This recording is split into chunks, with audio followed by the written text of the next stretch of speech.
అందరికీ వేధిస్తున్న ఒకటే లోయర్ బ్యాక్ పెయిన్. ఇప్పుడుండే జాబ్లో అందరికీ వస్తున్న ఇంకొక పెయిన్ ఏమంటే సయాటికా పెయిన్, అంటే తుంటె నొప్పి అంటారు. ఇక్కడైతే మనకి నడుము నుంచి స్టార్ట్ అయ్యి కింద వరకు మూవ్ అవుతుంది. మన చిటికెన వేలు, కాలు నుంచి ఉండే చిటికెన వేలుకి ఇది ఎండ్ అవుతుంది. ఈ పెయిన్ నుంచి మనం ఎలా రిలాక్స్ అవ్వాలో, రిలీఫ్ అవ్వాలో ఈరోజు మన వర్కౌట్స్లో అయితే చెప్తాను. నేను వీడియోని అయితే ఫుల్గా వాచ్ చేయండి. జస్ట్ 3 వర్కౌట్స్ చెప్తాను. మీకు అవైలబుల్లో ఏ వస్తువునా తీసుకోవచ్చు. ఇంకోటి, ఇలాంటి తాడు ఉన్నా ఓకే, బెల్ట్ ఉన్నా ఓకే. మీ బ్రీతింగ్ని తీసుకొని హోల్డ్ చేయండి. హోల్డ్ చేసి ప్రెస్ చేయండి.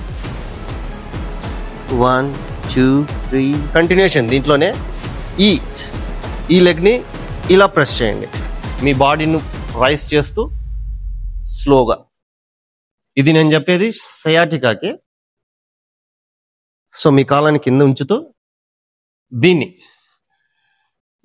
మన టోని, ఈ బెల్ట్ తీసి మన టోని కిందికి స్ట్రెచ్ చేయాలి. స్లోగా ఆపోజిట్ డైరెక్షన్లో దీన్ని డౌన్ చేయండి. స్లోగా ప్రెస్ చేయండి. బ్రీత్ని హోల్డ్ చేయండి. 1 రిలీజ్.